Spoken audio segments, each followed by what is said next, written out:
हे सूत जी महाराज, आपके वचन करोड़ों करोड़ों सूर्यों के समान हैं, क्योंकि अज्ञान अंधकार का नाश कर रहे हैं।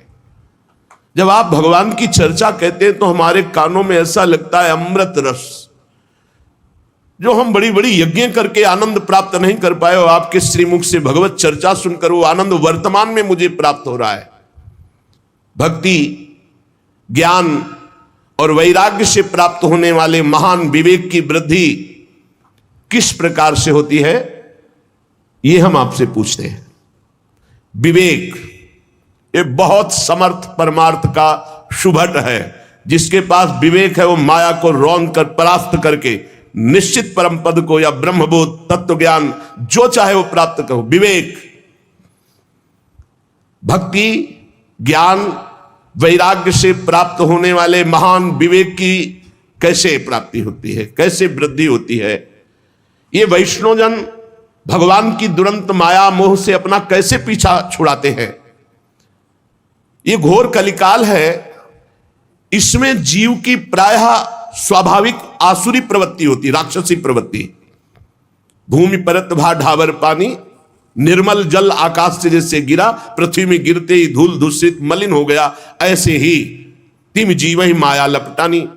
महाराज, ऊपर से कलिकाल जिससे आसुरी प्रवृत्ति बढ़ती चली जा रही है, तो क्या उपाय है जिससे माया आसक्त जीव कलिकाल में दैवी संपदा से संपन्न बनकर के भगवत प्राप्ति कर ले? ऐसा कोई उपाय है आपकी दृष्टि में?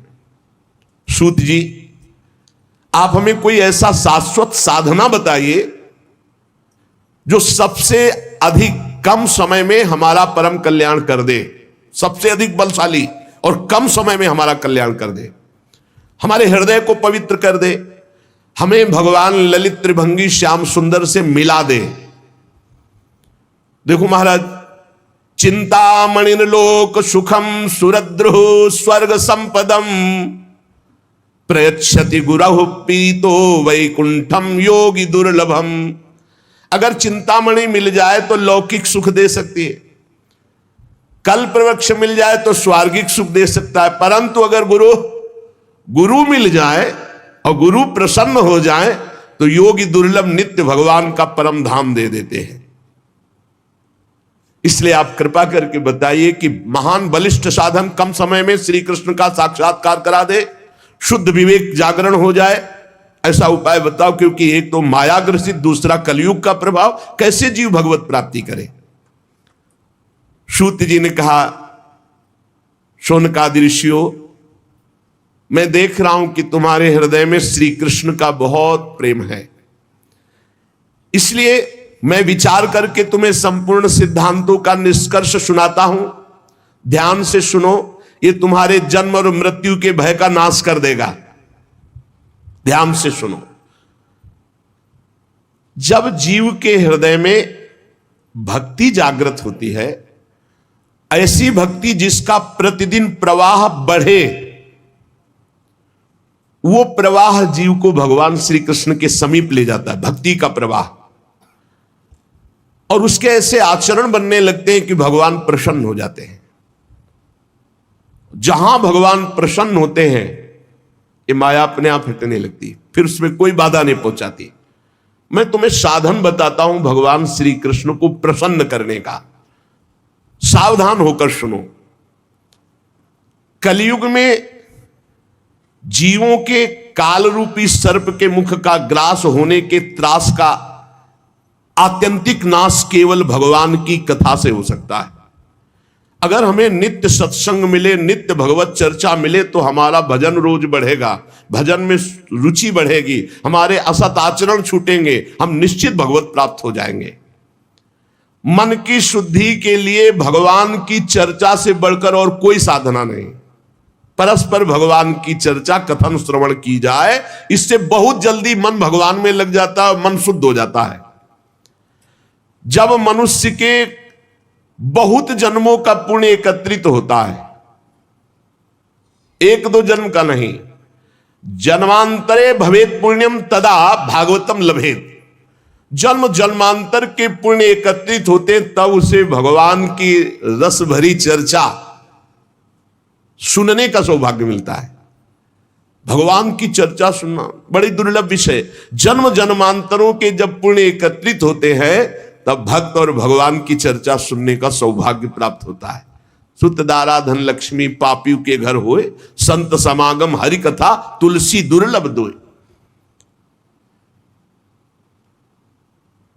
ये बहुत अमूल्य है भगवान की चर्चा। देखो, जब श्री सुखदेव जी महाराज राजा परीक्षित को कथा सुनाने के लिए उद्यत हुए तो देवता लोग अमृत का कलश लेकर के आए और कहा, महाराज देवता अपना काम बनाने में बड़े कुशल होते हैं। नमस्कार किया और कहा, महाराज ये अमृत कलश है, क्या करें? सुखदेव जी ने कहा, इसका क्या करें? नहीं, आप हमें कथा अमृत दे दीजिए और ये अमृत पिला दीजिए। परीक्षित को तत्क्षर काटेगा भी, तुम मरेंगे नहीं, क्योंकि अमृत का प्रभाव होता है, इसीलिए तो आप कथा सुना रहे हैं। उनको निर्भयता प्राप्त हो जाएगी अमृत से, और हमें सुना दीजिए कथा अमृत, जिससे हम मुक्त हो जाएंगे। अदला बदली कर लो, आप हमें कथा अमृत पान करा दो, हम परीक्षित जी को, ये देवता लोग कह रहे कि देवलोक का अमृत पान करा देंगे तो तक्षक काटेगा भी तो भी नहीं मरेंगे। हंस पड़े श्री सुखदेव जी, बड़े चतुर बनते हो।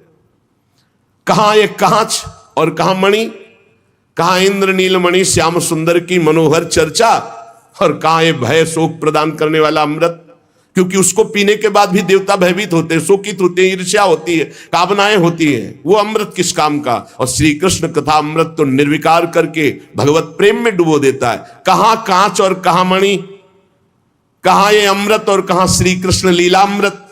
श्री सुखदेव जी ने हंसी उड़ा दी कि अरे जाओ, तुम एक कलश लेकर जाओ, तुम अधिकारी नहीं हो। दैन्य भाव से, आर्त भाव से अगर मांगते तो कुछ देने की जरूरत नहीं थी, अपने आप कथा सुनने को मिल जाती। लेकिन तुम अदला बदली कि हमें भगवदामृत पिला दो, ये हम देवामृत तुम्हें दे दे। ये कहां कांच और कहां भगवान श्री कृष्ण की चर्चा। तुम भक्त नहीं, तुम अभक्त हो। देखो, उपासक को यह ध्यान रखना है, हर उपासक के हृदय में एक बात रहती है।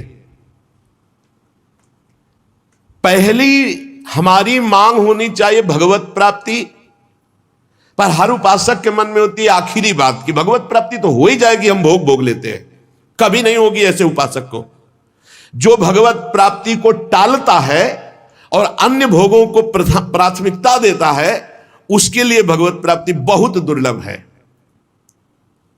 एक भक्तमाल जी में प्रसंग आता है कि एक बहुत बड़े सिद्ध महापुरुष के पास एक कथा सुनाने वाले कि महाराज हमने श्रीमद् भागवत कथा का ज्ञान प्राप्त किया है गुरुजनों से, तो वो आपको सुनाना चाहते हैं। तो उनका अहोभाग्य, भगवान की असीम कृपा, आप कथा सुनाएंगे। 7 दिन भगवत चर्चा सुनी। इसके बाद कहा कथा सुनने के बाद कुछ भेंट देनी चाहिए, बोलो आप क्या चाहते हो। सिद्ध पुरुष थे, पता था उनको।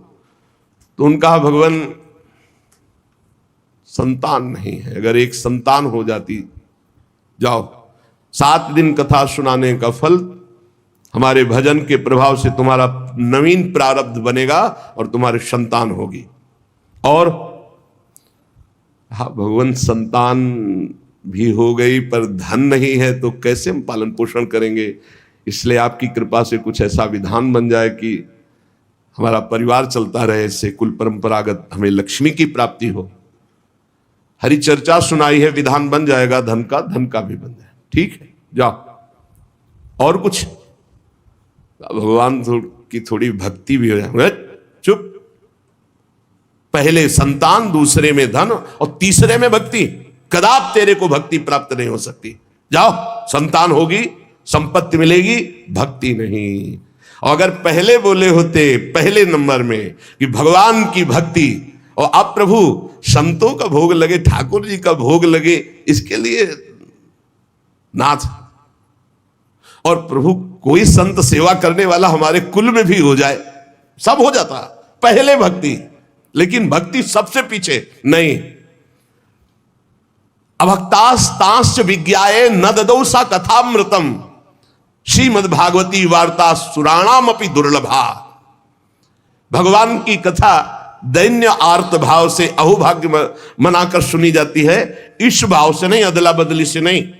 श्री सुखदेव जी ने देखा कि इनके हृदय में भक्ति नहीं है, ये बदले में कथा सुनना चाहते, इसलिए अनाधिकारी है। ये जानकर कथामृत का दान नहीं किया। ये देवताओं को भी दुर्लभ है भगवत चर्चा, श्री कृष्ण कथा। पूर्व काल में श्रीमद् भागवत के श्रवण से राजा परीक्षित को परम पद मिला, यद्यपि सर्प ने काटा था। ब्रह्मा जी को बड़ा आश्चर्य हुआ। उन्होंने सत्यलोक में साधनों को तौला, एक तरफ सब साधन और एक तरफ भगवान की पावन लीला कथा, तो सब साधन हल्के पड़ गए और भगवान की चर्चा सबसे भारी रही। भगवत लीला कथा ये सीधे भगवत प्राप्ति कराती है। रत्नावती जी ने कोई और साधन नहीं किया, केवल दासी के मुख से भगवत चर्चा। ब्राह्मण पत्नियों ने मथुरा, कोई और नहीं, गोपीजनों ने और कोई नहीं, परस्पर भगवत चर्चा, भगवत गुणानुवाद, बड़ी दिव्य अवस्था। कलयुग में भगवान की लीला कथा सुनने से तत्काल माया मोह का नाश होकर के भगवत प्राप्ति होती है। और कहीं सप्ताह विधि से जो श्रवण करते हैं कामना पूर्वक, उनकी जो कामना होती है, या पाप प्रायश्चित, पापों का नाश, कामनाओं की पूर्ति, भगवत प्राप्ति, सब कुछ इसमें सुलभ है। शौनक जी ने पूछा, सांसारिक प्रपंच से मुक्त एवं विचरणशील देवर्षि नारद जी सनकादि के साथ संयोग कहां हुआ? वो विधि विधान के श्रवण में उनकी प्रीति कैसे हुई? सूत जी ने कहा, मैं तुम्हें वो भक्ति पूर्वक कथा सुनाता हूं। श्री सुखदेव जी का मैं अनन्य शिष्य हूं। सूत जी कह रहे हैं, श्री सुखदेव जी ने मुझे अपना प्रिय शिष्य जानकर एकांत में मुझे सुनाया है। एक दिन विशालापुरी में चारों निर्मल ऋषि सनक सनंदन सनातन सनत कुमार सत्संग के लिए आए हुए थे। वहां उन्होंने देखा देवर्षि नारद जी को। सनकादि ने देवर्षि नारद जी के दर्शन से ही प्रश्न उत्पन्न हो गया और कहा, भगवान के भक्त का मुख उदास नहीं होता, तुम्हारा मुख उदास क्यों है? भगवान के भक्त का मुख उदास नहीं होता, उदास का कोई विशेष कारण होता है। आपका चिंतातुर होना, उदास होना और आपका जल्दी जल्दी चलना, इन तीनों बातों से मुझे लग रहा है कि कुछ न कुछ विशेष बात है। क्योंकि भक्त गजराज की चाल चलता, मस्त भगवत चिंतन परायण। भक्त का मुख प्रसन्न होता है, वो चिंता शोक से मुक्त होता है। नारद जी को उदास देखकर, चिंतातुर देखकर और जल्दी जल्दी आते हुए देखकर कहा, आपका आगमन कहां से हो रहा है? आप इस समय जो व्याकुल हैं, इसका मतलब कोई समस्या है। इसलिए अनासक्त पुरुष की ऐसी स्थिति किसी विशेष समस्या से होती है। वो क्या समस्या है? देवर्षि नारद जी से सनकादि ने पूछा। नारद जी ने कहा, महाराज, मैं सर्वोत्तम लोक पृथ्वी लोक को इसलिए मानता हूं कि यहां बड़े बड़े महाभागवत भगवान के भजन करने वाले हैं। तो मैं पृथ्वी लोक में आया, यहां पुष्कर, प्रयाग, काशी, गोदावरी अर्थात नासिक, हरिद्वार, कुरुक्षेत्र, श्रीरंग, सेतुबंध, कई तीर्थों में मैं विचरण करता रहा, लेकिन मुझे इन सब तीर्थों में जाने पर जो शांति चाहिए वो नहीं मिली। क्यों? क्योंकि इस समय अधर्म के सहायक कलयुग ने सारे तीर्थों में अपना प्रभाव फैला रखा है। मैंने तीर्थों में देखा, देवर्षि नारद जी कह रहे, सत्यम नास्ति तपः शौचम दया दानम न विद्यते उदरम भरणो जीवा वाराकाह कूट भाषण। सत्य नहीं रह गया, तपस्वी, शुद्ध तपस्या, जो बाहर भीतर की पवित्रता, दया, दूसरों के सुख के लिए दान, ये सब जा रहा है कलयुग का प्रभाव। बेचारे जीव केवल कैसे पेट पालन हो, सब असत्यभाषी हो रहे हैं, असत्यभाषी। देवर्षि नारद जी कह रहे, कोई बिरला भगवान का आश्रित जो भगवत मार्ग में निरंतर चित्त को जोड़े हुए है, उसी के ऊपर कलयुग का प्रभाव नहीं तो कह रहे हैं कि सब असत्य भाषण और आलसी, मंद बुद्धि, भाग्यहीन, उपद्रव, उपद्रव करने वाले, उद्दंडता करने वाले। और आगे कह रहे हैं, बहुत देवर्षि नारद जी बोल रहे हैं, इसलिए हम कह रहे हैं कि जो बोल रहे बहुत शुद्ध बोल रहे। कह रहे मंदा सुमंद मतयो मंद भाग्या उपद्रुता पाखंड निरता संतो विरक्ता सपरिग्रहा। जहां जहां हम तीर्थों में गए, कोई बिरला ऐसा है जो अपने सही मार्ग में चल रहा है, नहीं दंभ और पाखंड का बोलबाला है। सब प्रकार का परिग्रह स्वीकार किया जा रहा है। जब गृहस्थों की तरफ देखा तो घरों में स्त्रियों के जो भाई होते हैं ना, वही सलाहकार हैं। देवर्षि नारद जी बोल रहे हैं, कलयुग का प्रभाव। तरुणी प्रभुता गेहे श्यालको बुद्धिदायका, श्री सदगुरु बुद्धिदायका। कलयुग में नहीं, तरुणी प्रभुता गेहे श्यालको बुद्धिदायका। और बोले लोभ से कन्या विक्रीणो लोभा दंपति नाम च कलकनम। इस कलयुग ने ऐसी दुर्गति कर दी है। क्रय विक्रय सामान वस्तुओं की किया जाता है कि लड़का किया जाता है। तुम्हारे लड़का, उसके लड़की हो बेचारे की जितनी श्रद्धा होगी वो देगा ही। ये दहेज मांगना, दहेज लेना इच्छा से युक्त होकर नहीं, हमारे पूर्व से चला रहा है। कन्या वाला जितनी सामर्थ्य होती खूब भावपूर्वक वर पक्ष को देता रहा है, उसका भाव रहा है। लेकिन वर पक्ष मांग करके वैसे घर में नई साइकिल नहीं, लड़का मोटरसाइकिल के लेगा तब ही चलेगा, दुल्हन भी ले। केवल तुम लड़का हो इसलिए, और वो पढ़ लिख करके घर परिवार से आपके पास आ रही है, पूरे जीवन आपकी सेवा करेगी। तुम्हें ये नहीं समझ में आ रहा, तुम्हें चाहिए कमा करके। अरे हमें तो लगता है कि कार वगैरह व्यवस्था तो देनी चाहिए लड़की वाले को, कि हमारे कुल चलाने के लिए लड़की दी व्यवस्था, तुम्हें कभी कोई कष्ट ना पड़े। लड़की वाला बेचारा देता है ऊपर से, और वो मांग करते हैं। स्त्री पुरुष फिर भी आपस में कलह है, बड़ा विचित्र। महाराज देवर्षि नारद जी सनकादिक से कह रहे, महात्माओं के आश्रम में गया, तीर्थों में गया, पावन नदियों में गया, यहां सब दुष्टों ने देवालयों को नष्ट कर दिया। कलयुग का ऐसा प्रभाव हो रहा है कि शुद्ध योगी मिलना, सिद्ध मिलना, सिद्ध ज्ञानी मिलना, सिद्ध भक्त मिलना, सिद्ध सत्कर्मी मिलना बड़ा कठिन हो रहा है। न योगी नैव सिद्धो वा न ज्ञानी सत्क्रियो नरा कलिदावा नले नाद्य साधनम भस्मताम गतम। भ्रष्टाचार फैला रहा है कलयुग। सारे साधन इस समय कलि रूपी दावानल से भस्म हो रहे हैं। हमने देखा कि बाजारों में अन्न बिकने लगा है, पहले अन्न नहीं बिकता था। देवर्षि नारद जी कह रहे कैसा कलयुग का प्रभाव बढ़ गया है।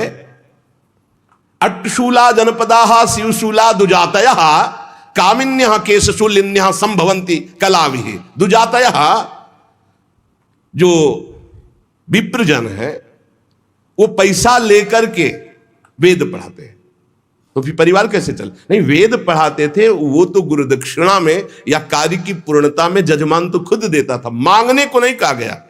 गोस्वामी तुलसीदास जी ने भी कहा, बेचहि वेद धर्म दुहि लेहि। पैसा तय करके वेद का पाठ करना या शास्त्रों का श्रवण कराना, ऐसा निषेध कलयुग का प्रभाव है।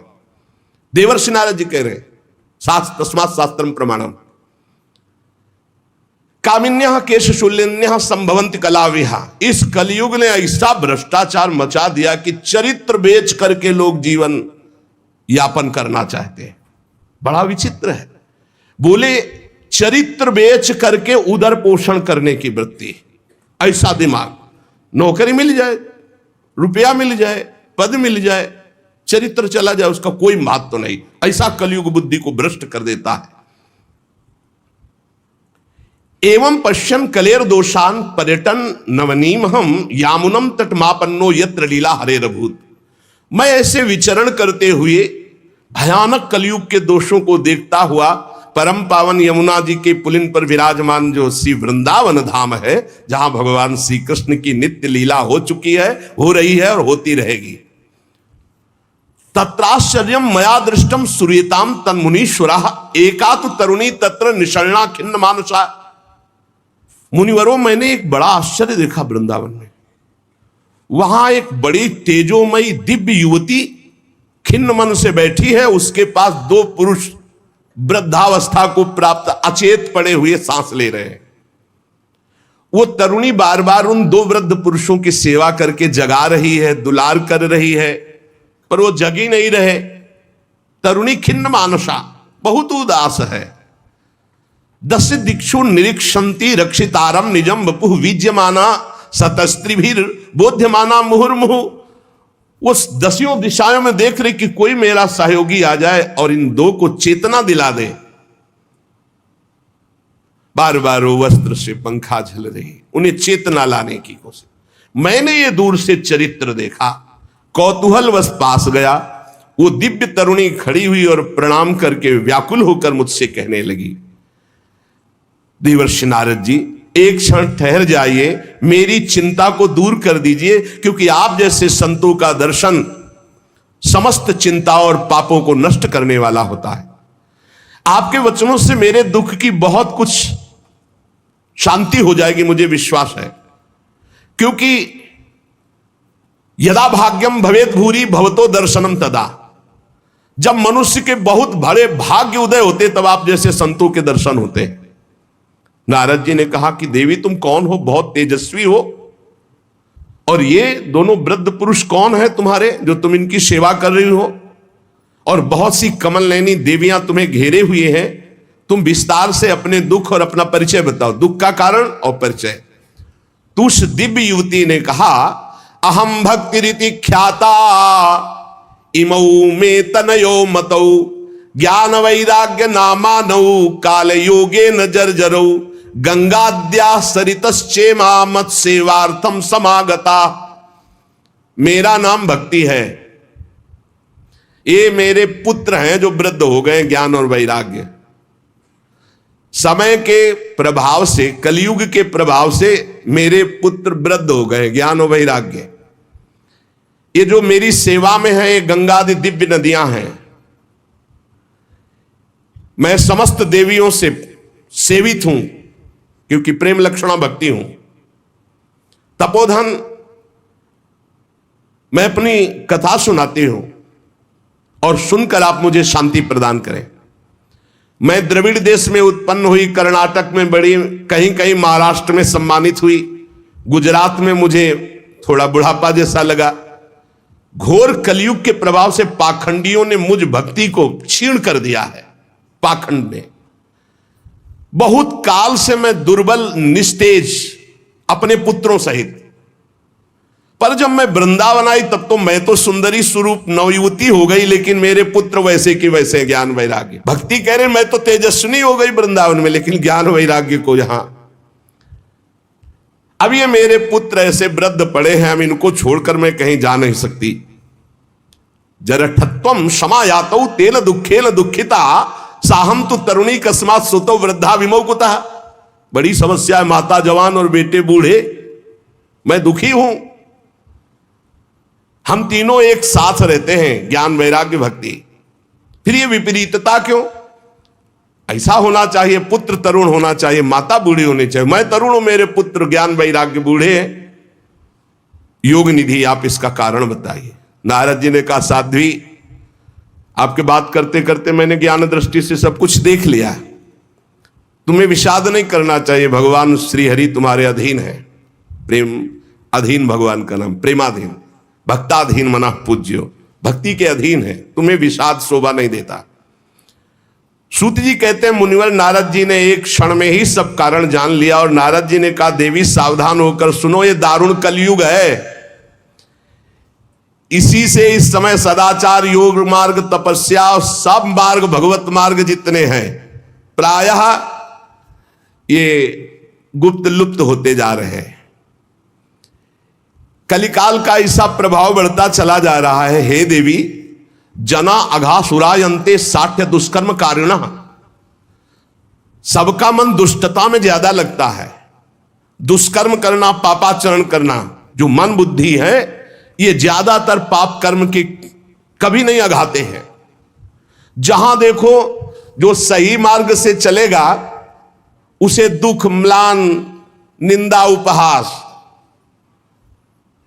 बड़ा बुद्धिमान होगा जो सही मार्ग में धैर्यपूर्वक चल पावे, नहीं तो लोग ऐसा उसका उपहास करेंगे और ऐसा दृश्य देखने को कलयुग दिखाएगा कि पाप कर रहा है, मौत से रह रहा है, धर्म से चल रहा है, बड़ा दुखी हो रहा है।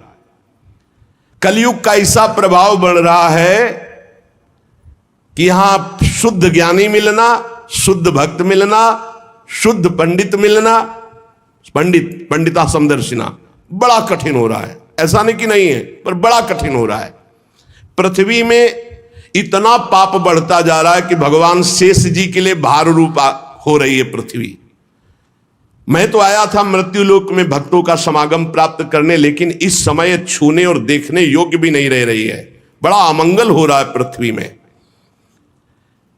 इस संसार में वैराग्य और ज्ञान की किसी की जरूरत है नहीं, इसीलिए बूढ़े हो गए तुम्हारे पुत्र। विषयानुरागी, अंधे बने हुए, भोगों में लगे हुए, इसलिए वैराग्य की जरूरत नहीं। भोगों में सुख बुद्धि, इसलिए ज्ञान की जरूरत नहीं। तुम इसलिए जवान यहां हो गए कि वृंदावन है, यहां संयोग से सदैव तुम जवान रहोगे। कभी तुम्हें कोई भी अंग, 64 अंगों में भक्ति के कोई भी अंग यहां हीन नहीं, क्योंकि संपूर्ण अंगों से परिपूर्ण ये भगवान का धाम है ना। अतः वृंदावनस्य संयोगात् पुनस्त्वं तरुणी नवा, धन्यम वृंदावनम तेन भक्तिर्नृत्यति यत्र च। धन्य है वृंदावन, जहां भक्ति सर्वांग पुष्ट होकर नृत्य कर रही। परंतु वृंदावन में भी तुम्हारे पुत्रों को यहां कोई पूछने वाला नहीं, ग्राहक नहीं। अत्रेमौ ग्राहका भावान जरामपि मुंचतः। अभाव है वृंदावन में, ज्ञान वैराग्य को कोई नहीं पूछता। यहां प्रेम लक्षणा भक्ति का ही सारा खेल है, इसलिए इनका बुढ़ापा नहीं छूट रहा। पर यहां आनंद से सो रहे, क्योंकि भगवान का धाम है, तो इनको भगवत स्पर्श जनित आनंद की प्राप्ति हो रही, इसलिए शांत सो रहे। भक्ति ने कहा कि सुना था कि राजा परीक्षित ने देखा था कलयुग को, फिर इस पापी को मार क्यों नहीं डाला, रहने क्यों दिया? इस पापी कलयुग के आते ही सबकी बुद्धि भ्रष्ट हो गई, सब वस्तुओं का सार न जाने कहां चला गया। परीक्षित जी ने मार क्यों नहीं डाला इसको? और करुणामय भगवान श्री हरि से भी ये कैसे देखा जा रहा है? मेरा संदेह दूर कीजिए, क्योंकि आपके वचनों के सुनने से मुझे बड़ी शांति और पुष्टता मिल रही है। भक्ति जी ने कहा। नारद जी ने कहा, देवी तुमने पूछा है तो प्रेम से सुनो कल्याणी, मैं तुम्हें बताऊंगा, तुम्हारा दुख निश्चित दूर होगा। जिस दिन भगवान श्री कृष्ण इस भूलोक को छोड़कर अपने परम धाम को गए, उसी दिन से संपूर्ण साधनों में बाधा डालने वाला एक कलयुग आ गया। उसी दिन से कलयुग आया है जिस दिन भगवान परम धाम को अंतर्धान हुए, द्वापर का अंत। तुमने जो पूछा परीक्षित जी ने मारा क्यों नहीं इस कलयुग को, तो दिग्विजय के समय राजा परीक्षित की दृष्टि पड़ी, जो ही दृष्टि पड़ी कलयुग समझ गए मार डालेंगे, क्योंकि भगवत शक्ति से संपन्न है।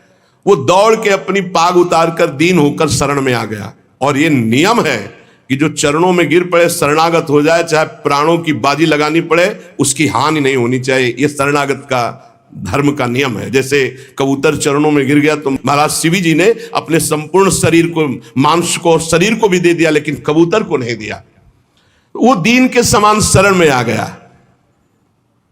अब जब शरण में आ गया तो मारा नहीं जा सकता। फिर देखा कि ये तो सब का सारग्राही है। जो फल तपस्या, योग एवं समाधि से नहीं मिल सकता, वो कलयुग में हरिनाम से मिल सकता है। ए देखो, ये सार वस्तु कलयुग की पकड़ी महाराज परीक्षित जी ने। यद्यपि ये बहुत ही अमंगलकारी है कलयुग। यत् फलम नास्ति तपसा न योगेन समाधिना तत्फलम लभते सम्यक कलौ केशव कीर्तनात्। बड़ी बड़ी समाधि से, बड़ी बड़ी तपस्या से, साधना से, योग से जो फल नहीं मिलता कलयुग में, नाम जप और नाम कीर्तन से। कलयुग केवल नाम आधारा, सुमिर सुमिर नर उतर ही पारा। ये सारहीन होने पर भी महाराज परीक्षित ने एक बात देखी कि जो 10,000 वर्ष तपस्या और समाधि और साधना से फल, वो भगवान नाम कीर्तन और जब से कलयुग में सहज में प्राप्त हो जाएगा। इसलिए इसको नहीं मारा। पहले तो शरणागत हो गया, और दूसरी बात इसमें बड़ी जोर की एक बात देखी कि जो 10,000 वर्ष समाधि तपस्या योग यज्ञ आदि से, वो यहां सहज में नाम जप से नाम कीर्तन से प्राप्त हो जाएगा। कुकर्म में सबकी प्रवृत्ति फैलाना एक कलयुग का कार्य है, और पृथ्वी जब देखा पाप हो रहा है तो सब सार वस्तु अंतर ध्यान करने लगी। अब इसमें स्पष्ट लिखा है, विप्रैर्भागवती वार्ता गेहे गेहे जने जने कारिता कण लोभेन कथा सारस्ततो गतः। श्रीमद् भागवत में ही आगे लिखा है कि जो आपकी कथा सुनाते हैं भूरिदा जना, वो बहुत बड़े दानी हैं भगवत कथा सुनाने वाले। विप्रैर्भागवती वार्ता गेहे गेहे जने जने कारिता कण लोभेन कथा सारस्ततो गतः। तो कैसे गृहस्थी चलेगी प्रवक्ता की? श्री कृष्ण से योगक्षेमम वहाम्यहम, भगवान चलाएंगे। तो श्री कृष्ण देंगे, कैसे देंगे श्री कृष्ण? जैसे पूरी सृष्टि रची, तुम्हारी सलाह से थोड़ी रची, अपने आप अपनी सामर्थ्य से आपका भरण पोषण करेंगे। विप्रैर्भागवती वार्ता गेहे गेहे जने जने कारिता कण लोभेन कथा सारस्ततो गतः। कण कण के लोभ से, अन्न के, वस्त्र के, धन के, रुपया के, मान प्रतिष्ठा के लोभ से कथा बेचने लगे तो कथा का सार चला गया। अत्युग्र भूरि कर्माणो नास्तिका रौरवाह जनाः तेपि तिष्ठन्ति तीर्थेषु तीर्थ सारस्ततो गतः। ये तीर्थों में घोर रौरव नरक जाने वाले कर्म करने वाले लोग आ गए, पापाचरण कर रहे, तीर्थों को अपवित्र कर दिया है। शराब पीते हैं, दुनिया का सब जितना पापाचरण सब आके यहां होटलों में नाना प्रकार के आचरणों को, ये धाम है, तीर्थ है। सच्ची मानिए आप, सच्ची मानिए। गंगा यमुना के पावन तटों पर नशा कर रहे हैं बैठ के, जहां भजन करना चाहिए वो नशा कर रहे हैं। जहां धाम में आकर रो रो कर प्रभु से क्षमा याचना मांगकर भजन करना चाहिए, मेरे पापों का प्रायश्चित हो जाए, वहां पाप कर रहे हैं। देवर्षि नारद जी कह रहे अत्युग्र भूरि कर्माणो, छोटे मोटे पाप नहीं, बड़े बड़े पाप कर रहे। अत्युग्र भूरि कर्माणो नास्तिका रौरवाह जना, ये सब रौरव नरक जाने वाले अधिकारी लोग। तेपि तिष्ठन्ति तीर्थेषु तीर्थम सारस्ततो गतः। ये तीर्थों में वास करने लगे तो तीर्थ का महत्व जाने लगा, तीर्थ का सार जाने लगा। काम क्रोध महालोभो तृष्णा व्याकुल चेतसा तेपि तिष्ठन्ति तपसी तपः सारस्ततो गतः। ये तपस्वी का भेष बनाने वाले, काम क्रोधी लोभ मोह तृष्णा व्याकुल चित्त वाले, ये तपस्या का नाटक करने लगे, इसलिए तपस्या का ढोंग करने से तपस्या का सार चला गया। तो लोभ दंभ और पाखंड का आश्रय लेने से ये संत भेष का महत्व जा रहा है। देवर्षि नारद जी और भक्ति का संवाद हो रहा है, शास्त्र अभ्यास केवल किया जा रहा है, भगवत प्राप्ति के लिए नहीं, विकारों पर विजय प्राप्त करने के लिए नहीं, भगवत ध्यान के लिए नहीं। पंडितास्तु कलत्रेण रमन्ते महिषायु पुत्रस्योत्पादने दक्षा अदक्षा मुक्ति साधने। और न ही वैष्णवता कुत्र संप्रदाय पुरःसरा एवं प्रणयताम प्राप्तो वस्तु सारा स्थले स्थले। जो संप्रदायाचार्य द्वारा सिद्धांत वर्णन की हुई वैष्णवता है, कहीं कहीं किसी में देखी जाती, नहीं तो सब मनमानी आचरण, मनमानी आचरण। इसलिए वैष्णवता का सार लुप्त हो रहा है। कलयुग ने ऐसा पाए जान जगत, हरिवंश महाप्रभु, पाए जान जगत में सब जन कपटी कुटिल कलयुगी टंचु। पुंडरीकाक्ष भगवान सब कुछ देख रहे हैं, क्योंकि कलयुग का राज्य है, शासन है उन्हीं के द्वारा। इति तद्वचनम श्रुत्वा विस्मयम परमम गता भक्ति रुचे वचो भूया सूर्यताम तच्च शौनक। सूत जी कहते, शौनक जी जब देवर्षि नारद के वचन सुने, भक्ति को बड़ा आश्चर्य हुआ। फिर उसने जो कहा सुनो, भक्ति ने कहा देवर्षि आप तो धन्य है, मेरा बड़ा सौभाग्य जो आपका समागम हुआ, क्योंकि साधु नाम दर्शनम लोके सर्वसिद्धिकरम परम। भगवत प्रेमी महात्मा का दर्शन इस समस्त सिद्धियों को प्रदान करने वाला होता है। धन्योस्मि मद भाग्येन समागता। भक्ति कह रही है धन्य है मेरे भाग्य जो समागता, आपका दर्शन हुआ, आपसे संभाषण हुआ, आपका समागम मेरे अहो भाग्य धन्य। स्वयं भक्ति कह रही सुरर से त्वम ही धन्योस्मि, मद भाग्येन समागता साधु नाम दर्शनम लोके सर्व सिद्धि कर्म परम। आपका केवल एक बार उपदेश धारण करके कयाधु कुमार प्रहलाद ने भक्ति की ध्वजा फहरा दी, माया पर विजय प्राप्त कर ली। आपका उपदेश प्राप्त करके ध्रुव पद को प्राप्त कर लिया।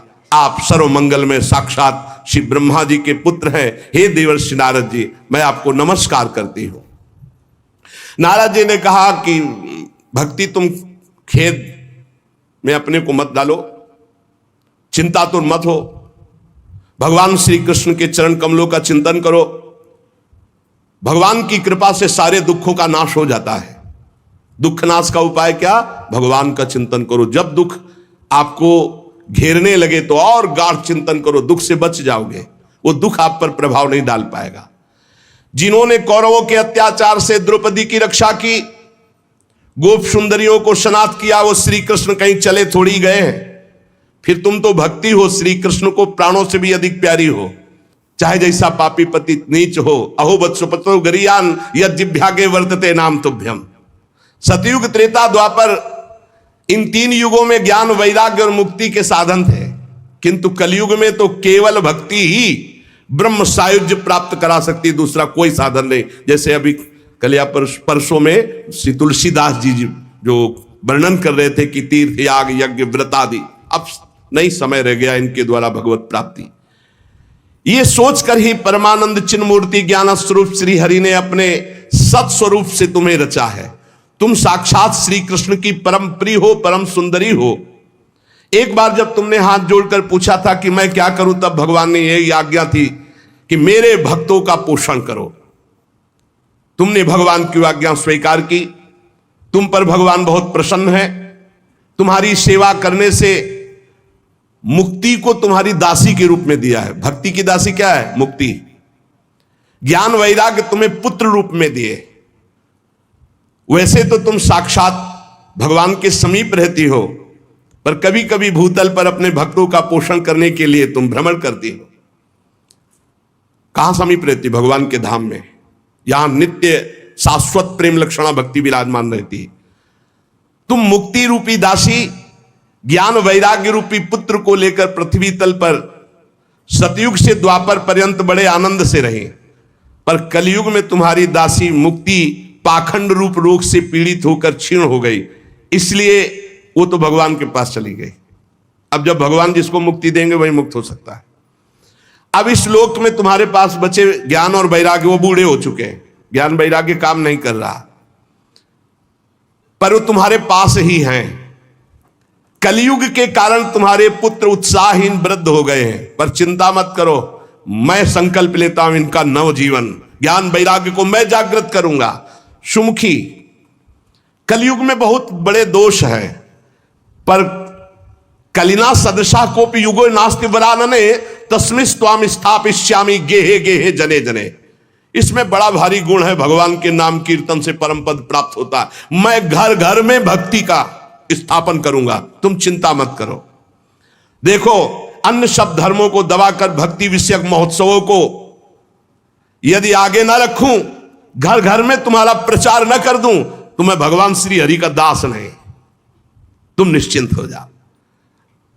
तदा ना हम हरे दासो लोके त्वाम न प्रवर्ते। अगर भक्त ये कभी कह दे तो निश्चिंत हो जाना, तो वो करे न करे, उसका जो संबंध हुआ उससे हरि कर देंगे। अपनो परण विसार भगत को पूरो परण निभाओ। अगर कभी भक्त उत्साह में आकर कह दे कि जा तुम्हारा परम कल्याण निश्चित है, नहीं तो मैं भगवान का दास नहीं, परम कल्याण निश्चित है, तुम बेपरवाह हो जाओ, कौन हो, कहां के हो, कैसे हो, इससे मतलब नहीं। अपनो परण विसार भगत को पूरो परण। देवर्षि नारद जी ने कहा तदा ना हम हरे दासो लोके त्वाम न प्रवर्तते। मैं भगवान का दास नहीं कहलाऊंगा अगर घर घर में तुम्हारी स्थापना न कर दे। इस कलयुग में जो जीव तुमसे युक्त होंगे, वो चाहे जितने बड़े पापी हों, वो भगवान श्री कृष्ण के अभय धाम को प्राप्त होंगे।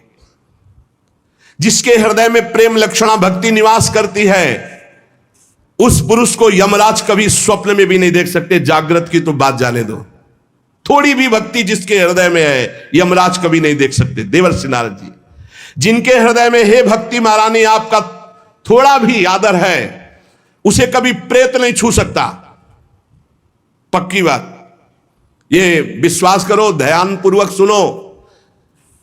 एसाम चित्ते वासुदेव भक्ति, थोड़ी भी, जो सर्वदा प्रेम रूपिणी नाते पश्यंत कीनासम स्वप्ने अमल मूर्त है, जो यमराज है वो स्वप्न में भी उसे नहीं देख सकते, जिसके हृदय में भगवान श्री हरि की भक्ति है, वसेत भक्ति, वासुदेव भक्ति। और बड़ी हिम्मत से ये बात पकड़ लो कि तुम्हें कभी कोई प्रेत छू नहीं सकता।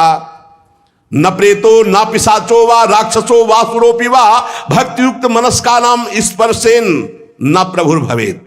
स्पर्श नहीं कर सकता है, पक्की बात है, ये हमने देखा है, आगे पीछे चलते देखा है, थोड़ा भय प्रदान करते देखा है, लेकिन छुआ नहीं आज तक।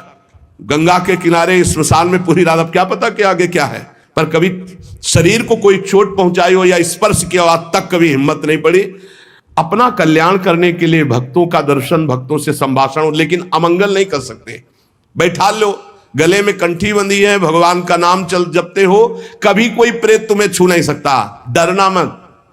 प्रेत योनि होती है, ऐसा नहीं कि नहीं होती, 84 लाख योनियों में है, इसी में प्रसंग में आएगा आगे चल करके।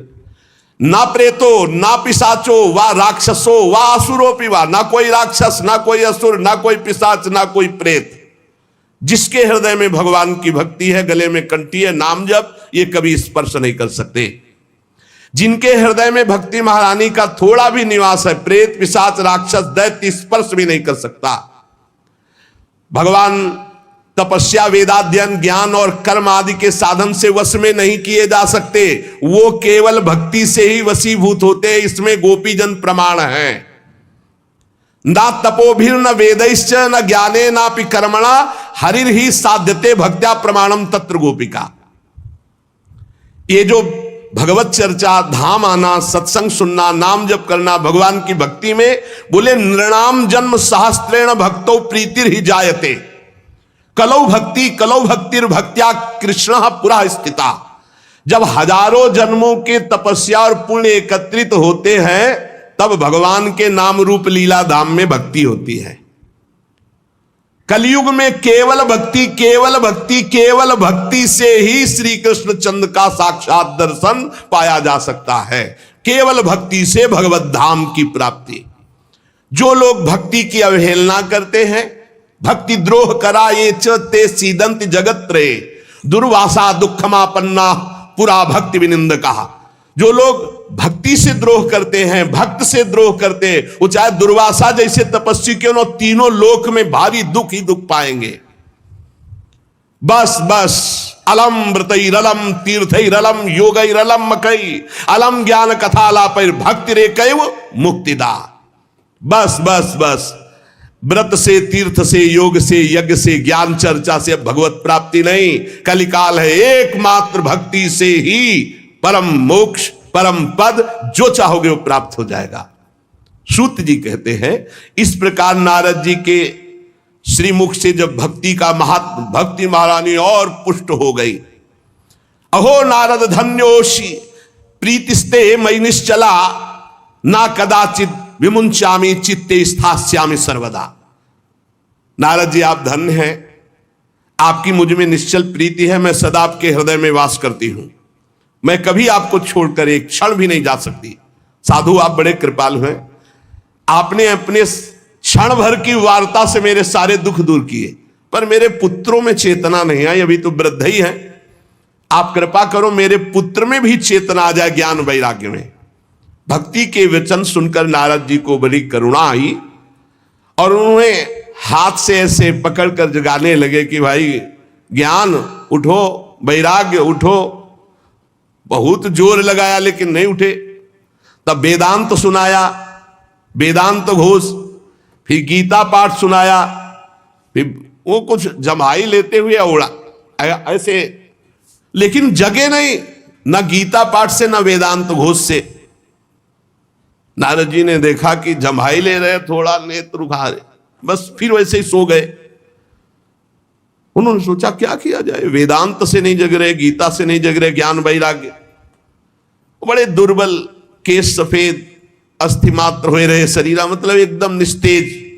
नारद जी ने सोचा मुझे क्या करना चाहिए, कैसे इनकी वृद्धावस्था जाए, कैसे ये जगे ज्ञान वैराग्य। भगवान का स्मरण करने लगे, हे भगवान मुझे उपाय बताओ ज्ञान वैराग्य को जगाने का। उसी समय आकाशवाणी हुई, हे नारद जी खेद मत करो, तुम्हारा उद्योग निसंदेह सफल होगा। देवर्षि तुम इनके लिए एक महान सत्कर्म करो, और वह सत्कर्म क्या है तुम्हें संत शिरोमणि बताएंगे।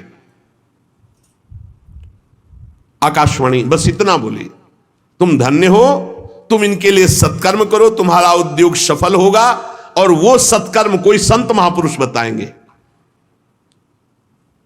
आकाशवाणी साफ साफ सुनाई दी थी। नारद जी को बड़ा विस्मय हुआ, वो कहने लगे कि आकाशवाणी भी हुई और कुछ आशय भी नहीं समझा, कहा संत शिरोमणि कहेंगे, वो कहां है संत शिरोमणि, हम किसको खोजें। आकाशवाणी ने भी बात गुप्त ही कही, वो कौन सा साधन है, वो कौन से संत शिरोमणि है जो मुझे बताएंगे, वे संत कहां मिलेंगे। अब आकाशवाणी ने जो कहा मुझे करना चाहिए, खोज करना चाहिए संत शिरोमणियों की। शौनक जी तब ज्ञान वैराग्य दोनों को वहीं छोड़कर नारद मुनि वहां से चले, और प्रत्येक तीर्थों में जा जाकर संतों से पूछते, उनकी बात संत जन सुनते। उन्होंने बताया कि असाध्य है रोग। जब आप जैसे महापुरुष गीता सुना रहे हो, वेदांत सुना रहे हो, ज्ञान वैराग्य नहीं जग रहे, तो असाध्य ही है। कोई नारद जी के सामने नमन किए, मौन चल दिए, उत्तरे नहीं दिए। अब जहां जहां संतों में जाते तो संत जन यही कहते कि भाई सब संतों से बड़े तो नारद ही जी हैं। और जब नारद जी वेदध्वनि, वेदांत घोष और गीता पाठ बार बार सुनाया और ज्ञान वैराग्य नहीं जगाए जा सके, तो फिर और क्या हो सकता है। नारद जी तो स्वयं महाभागवत योगी राज हैं, दूसरे संत तो कैसे बताए। जब बहुत पूछा लेकिन सबने कहा दुस्साध्य है। नारद जी बहुत चिंतातुर हुए और बदरी वन में आए। ज्ञान वैराग्य को जगाने के लिए निश्चय किया कि मैं यहां कठोर तपस्या करूंगा। इसी समय भगवान की प्रेरणा से करोड़ों सूर्यों के समान तेजस्वी सनक सनंदन सनातन सनत कुमार दिखाई दिए। नारद जी बहुत आनंदित हुए, परस्पर नमस्कार हुआ। नारद जी ने कहा, महात्माओं इस समय बड़े भाग्य से मेरा आप लोगों के साथ समागम हुआ। आप मुझ पर कृपा करके शीघ्र वो साधना बतलाइए। आप सभी लोग बड़े योगी बुद्धिमान विद्वान हैं। आप देखने में 5-5 वर्ष के बालक से जान पड़ते हैं, किंतु हैं सबके पूर्वजों के पूर्वज। आप सदैव वैकुंठ धाम में निवास करते हैं और निरंतर हरिनाम कीर्तन करते रहते हैं। भगवत लीलामृत का रसास्वादन करके उन्मत्त रहते हैं। भगवान की चर्चा ही आपका जीवन है। सदा वैकुंठ निलया हरि कीर्तन तत्पराहा लीलामृत रसोन्मत्ता कथा मात्रैक जीवना। कथा ही आपका जीवन है और हरि कीर्तन अमृत का, लीलामृत का पान करके उन्मत्त बने रहते हैं। और हर समय हरि शरण में वही नित्यम में साम मुखे वचहा अतः काल समादिष्टा जरायुष्मान न बाधते। हर समय आपके मुख से निकलता रहता है हरि शरणम हरि शरणम हरि शरणम। इस महामंत्र के कारण काल प्रेरित वृद्धावस्था आपको छू नहीं सकती। हरि शरणम, आपको कोई बाधा नहीं पहुंचा सकता। किसी भी लोक में आप कहीं भी जा सकते हैं। आपके भ्रूभंग मात्र टेढ़ी होने पर भगवान के द्वारपाल जय विजय तुरंत पृथ्वी लोक में गिर पड़े थे और आपकी ही कृपा से पुनः वैकुंठ लोक पहुंचे। धन्य हो गया मैं जो आज आपका दर्शन हुआ। मैं बहुत दीन हूं, आप लोग स्वभाव से दयालु हैं, इसलिए मुझ पर आपको अवश्य कृपा करनी चाहिए। बताइए आकाशवाणी ने जो कहा वो कौन सा साधन है, मुझे क्या अनुष्ठान करना चाहिए, ज्ञान और वैराग्य किस प्रकार जागृत हो और भक्ति सुखी हो जाए, सब में भक्ति ज्ञान वैराग्य की प्रतिष्ठा हो, ऐसा कौन सा साधन है। सनक सनंदन सनातन सनत कुमार चारों ऋषियों में से बोले, देवर्षि आप चिंता मत करो, पहले तो प्रसन्न हो जाओ। उनके उद्धार का एक सरल उपाय पहले से विद्यमान है। नारद जी धन्य है उसका जीवन जो परोपकारी जीवन है, दूसरे के लिए। आप विरक्तों में शिरोमणि हैं, श्री कृष्ण दासों के शाश्वत पथ प्रदर्शक हैं, भक्ति योग के भास्कर हैं। आप भक्ति के लिए जो उद्योग कर रहे हैं आपके लिए कोई आश्चर्य की बात नहीं समझनी चाहिए। भगवान के भक्त के लिए तो भक्ति की सम्यक स्थापना करना सदा उचित है।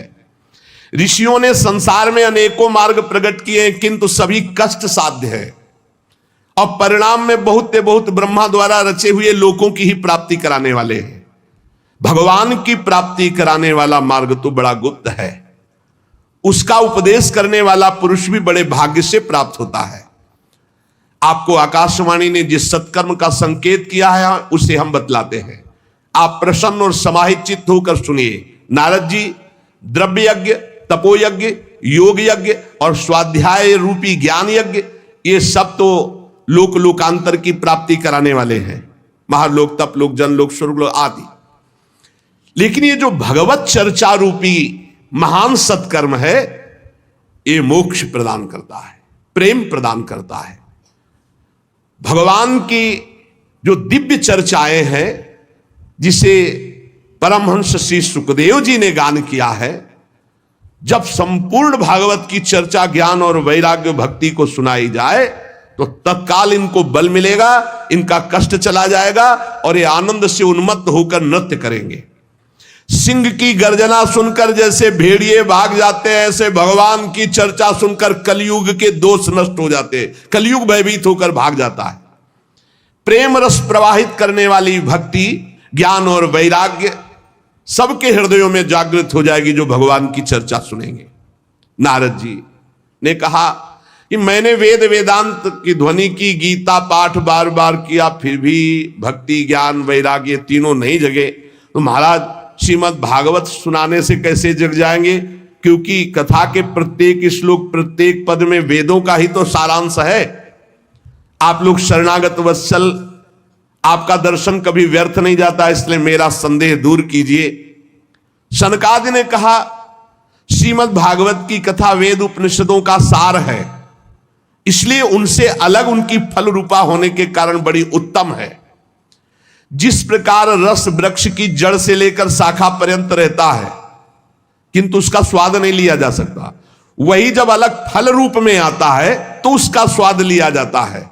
जैसे दूध में घी रहता है किंतु उसका स्वाद नहीं लिया जाता, जब प्रक्रिया के द्वारा अलग किया जाता है तो उसका स्वाद अलग हो जाता है। जैसे गन्ने में शक्कर रहती है पर प्रक्रिया के द्वारा फिर उसका स्वाद अलग लिया जाता है, ऐसे ही वेद उपनिषद का सार फल रूप है जो भगवान श्री कृष्ण की चर्चा से युक्त श्रीमद् भागवत है। ये भगवान व्यास देव जी ने भक्ति, ज्ञान और वैराग्य को प्रकाशित करने के लिए स्वयं रचा है। वेद वेदांत के पारगामी गीता की भी रचना करने वाले भगवान व्यास देव जी खिन्न होकर अज्ञान समुद्र में गोते खा रहे थे, तो आप याद करो, आपने ही तो 4 श्लोक में इसका उपदेश किया था, उसे सुनते ही उनकी सारी चिंता दूर हो गई थी।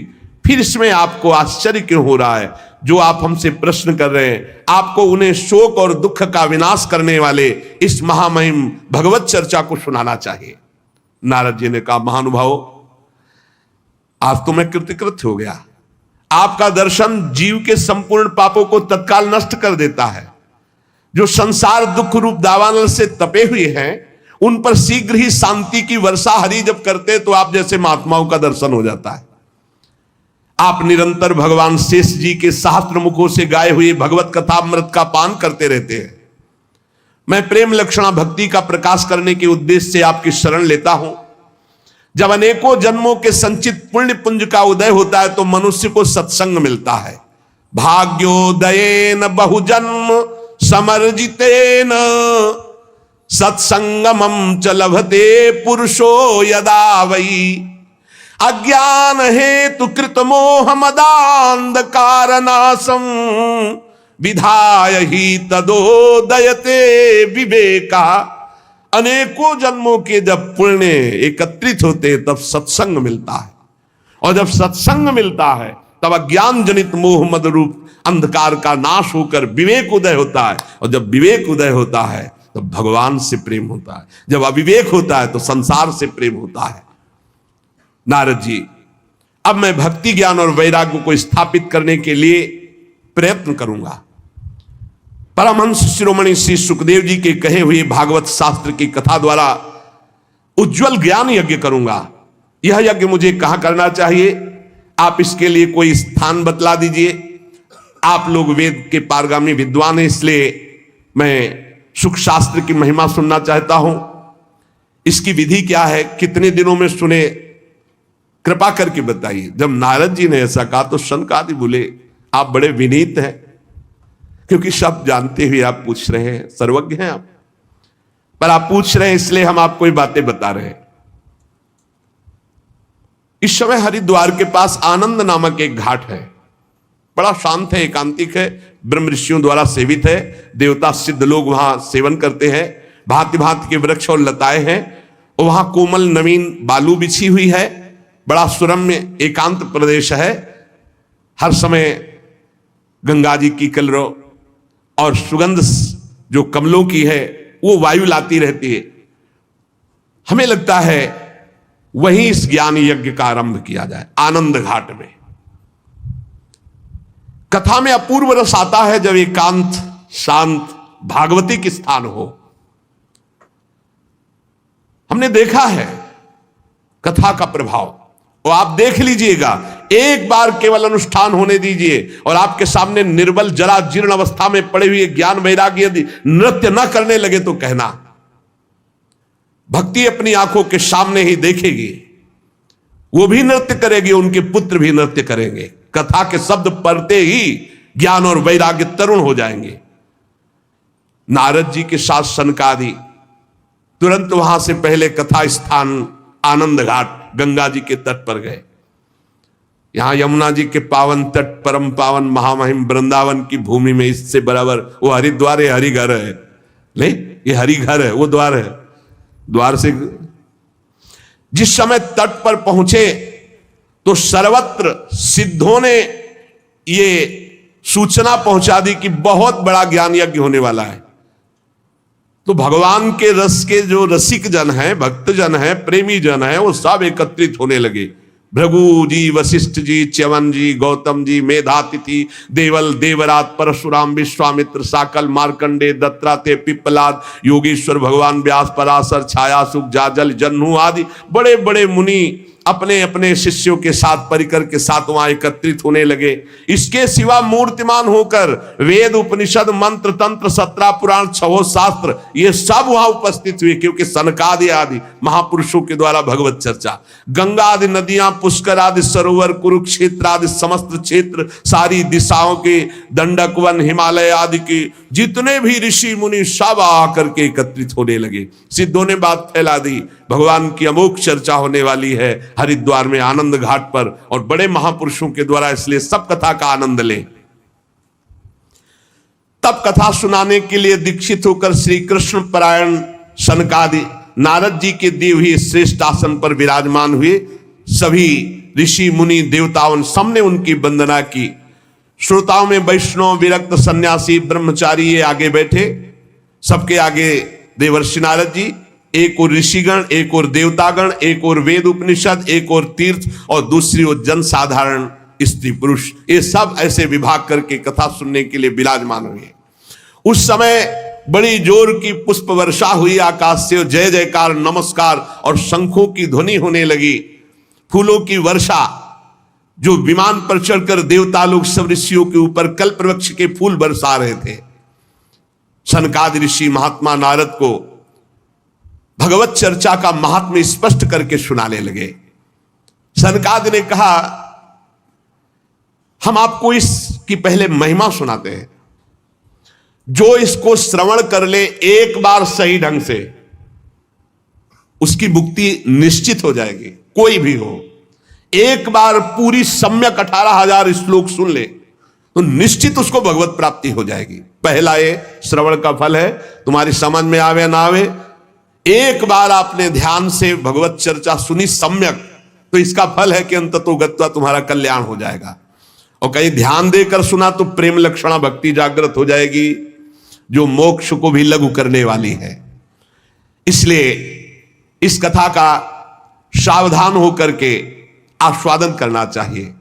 जो पूरी कथा सुन लेगा तो श्रवण मात्र से श्री हरि हृदय में आकर विराजमान हो जाएंगे, हरि जागृत हो जाएंगे। भय प्रकट कृपाला, अभी यहां 3 गुणों का पर्दा लगाकर आनंद ले रहे, सो रहे, फिर वो जग जाएंगे, पर्दा हट जाएगा और भय प्रकट कृपाला, तो हमें हृदय में ही साक्षात्कार हो जाएगा।